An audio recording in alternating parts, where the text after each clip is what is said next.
Jika berbicara tentang kekuatan militer Amerika Serikat di tahun 2026, kita tidak hanya berbicara tentang jumlah tank, kapal atau pesawat tempur. Kita berbicara tentang sistem. Sistem yang terintegrasi, sistem yang saling terhubung, sistem yang dirancang untuk bergerak lebih cepat dari siapapun.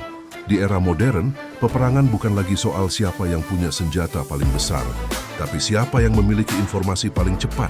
Amerika mengembangkan konsep yang dikenal sebagai multi-domain operations, operasi gabungan darat, laut, udara, siber, dan luar angkasa dalam satu jaringan terpadu. Bayangkan sebuah kapal induk di samudera Pasifik menerima data satelit secara real-time. Data itu langsung diteruskan ke jet tempur di udara. Jet tersebut kemudian mengirim koordinat ke unit darat ribuan kilometer jauhnya.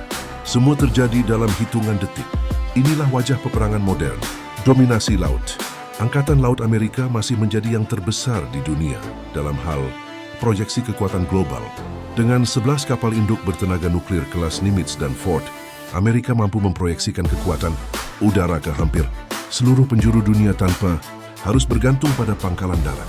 Satu kapal induk saja bisa membawa lebih dari 60 pesawat tempur. Belum termasuk kapal perusak, kapal selam nuklir, dan kapal penjelajah yang mendampingi.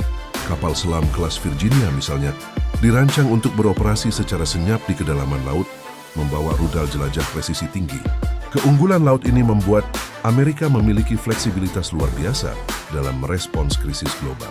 Kekuatan udara, di udara teknologi siluman tetap menjadi kartu utama. F-35 Lightning II kini menjadi tulang punggung kekuatan udara, bukan hanya bagi Amerika tetapi juga sekutunya. Pesawat ini bukan sekadar jet tempur, irama adalah kerari data tebang. Dengan sensor canggih, F-35 mampu mengumpulkan, memproses, dan membagikan informasi ke unit lain dalam satu jaringan tempur. Sementara itu, B-21 Raider sebagai pembom generasi terbaru dirancang untuk menembus pertahanan udara paling canggih sekalipun. Perannya bukan hanya sebagai pembom strategis, tetapi juga simbol bahwa Amerika terus berinovasi. Rudal hipersonik. Persaingan global juga mendorong pengembangan senjata hipersonik. Kecepatan di atas Mach 5 membuat rudal jenis ini sulit dideteksi dan dicegah. Amerika berinvestasi besar dalam teknologi ini untuk menjaga keseimbangan strategis. Namun, perlombaan senjata semacam ini juga memunculkan pertanyaan baru tentang stabilitas global. Siber dan luar angkasa. Jika dulu perang terjadi di darat dan laut, kini medan baru muncul, dunia maya dan orbit bumi. Amerika memiliki komando siber yang bertugas melindungi infrastruktur penting, sekaligus mengembangkan kemampuan pertahanan digital. Di luar angkasa, satelit menjadi tulang punggung komunikasi, navigasi, dan pengintaian. Gangguan terhadap sistem ini bisa berdampak besar. Karena itu, perlindungan aset luar angkasa menjadi prioritas. Jaringan global. Salah satu keunggulan terbesar Amerika bukan hanya teknologinya, tetapi jaringannya. Dengan pangkalan militer dan aliansi strategis di berbagai kawasan, Amerika memiliki kemampuan untuk merespons cepat di berbagai titik dunia. Kerjasama dengan NATO, kemitraan di Asia Pasifik, dan perjanjian pertahanan bilateral memperkuat posisi tersebut. Namun, jaringan ini juga membutuhkan diplomasi yang stabil. Tantangan di era multipolar. Meski masih menjadi kekuatan dominan, Amerika menghadapi tantangan besar. Dunia tidak lagi sepenuhnya unipolar. Kekuatan lain terus berkembang, baik dalam bidang ekonomi, teknologi, maupun militer. Kompetisi terjadi dalam bentuk yang lebih kompleks, bukan selalu konfrontasi langsung, tetapi persaingan pengaruh, teknologi, dan aliansi. Perang modern bisa berbentuk perang informasi, perang ekonomi, atau tekanan geopolitik, anggaran dan inovasi. Amerika memiliki salah satu anggaran pertahanan terbesar di dunia. Namun anggaran besar tidak selalu menjamin efisiensi. Tantangan internal seperti birokrasi, biaya operasional tinggi, dan modernisasi sistem lama menjadi isu tersendiri. Karena itu, inovasi menjadi kunci. Penggunaan kecerdasan buatan, drone otonom, dan sistem tanpa awak terus dikembangkan. Tujuannya jelas, meningkatkan efektivitas sekaligus mengurangi risiko terhadap personel.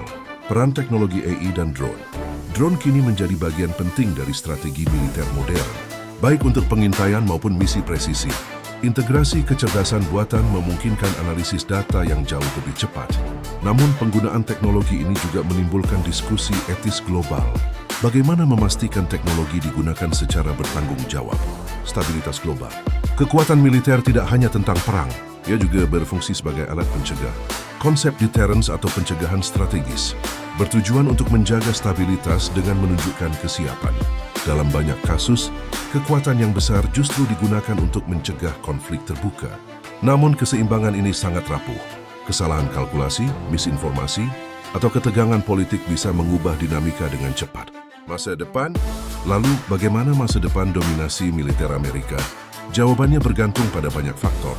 Inovasi teknologi, stabilitas ekonomi, kekuatan aliansi, dan dinamika politik global. Yang jelas, tahun 2026 menunjukkan bahwa Amerika masih menjadi pemain utama dalam sistem keamanan global. Namun dunia terus berubah. Dan dalam dunia yang berubah cepat, adaptasi adalah kunci. Kekuatan militer bukan hanya tentang siapa yang paling kuat, tetapi siapa yang paling siap. Siap menghadapi ancaman baru, siap beradaptasi dengan teknologi, siap menjaga stabilitas global. Pertanyaannya sekarang, apakah dominasi ini akan terus bertahan? Atau dunia akan memasuki babak baru keseimbangan kekuatan? Tulis pendapat Anda di kolom komentar. Atau, dunia akan memasuki babak baru keseimbangan kekuatan? Kita sedang hidup di masa transisi, sebuah masa di mana dominasi tunggal mulai diuji, dan pusat-pusat kekuatan baru perlahan muncul ke permukaan. Selama beberapa dekade terakhir, dunia sering dipandang berada dalam bayang-bayang satu kekuatan utama. Teknologi, militer, ekonomi, dan pengaruh global terpusat pada satu poros besar.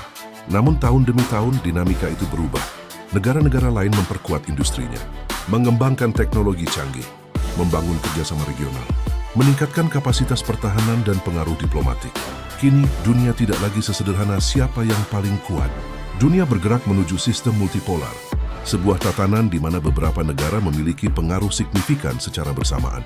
Dalam sistem seperti ini, keseimbangan menjadi kata kunci. Bukan lagi dominasi mutlak, bukan lagi satu arah, tetapi interaksi kompleks antara banyak kekuatan.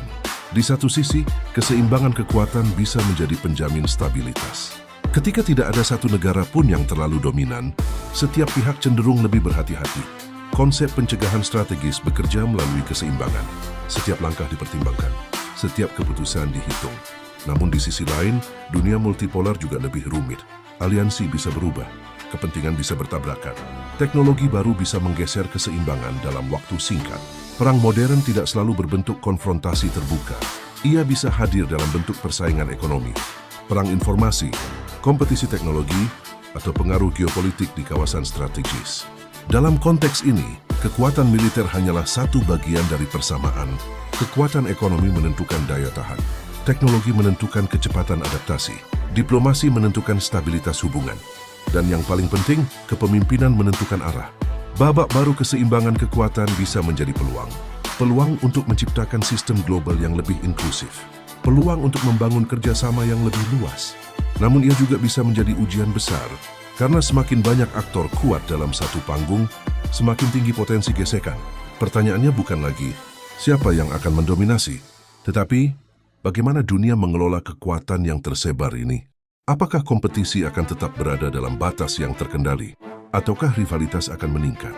Pada akhirnya, masa depan bukan hanya ditentukan oleh jumlah kapal perang atau jet tempur, melainkan oleh kebijaksanaan dalam menggunakan kekuatan tersebut. Sejarah telah menunjukkan bahwa keseimbangan bisa menjaga perdamaian, tetapi keseimbangan yang rapuh juga bisa berubah menjadi ketegangan. Kita berada di persimpangan, sebuah dunia yang bergerak dari dominasi tunggal menuju dinamika multipolar, melainkan keputusan yang diambil hari ini.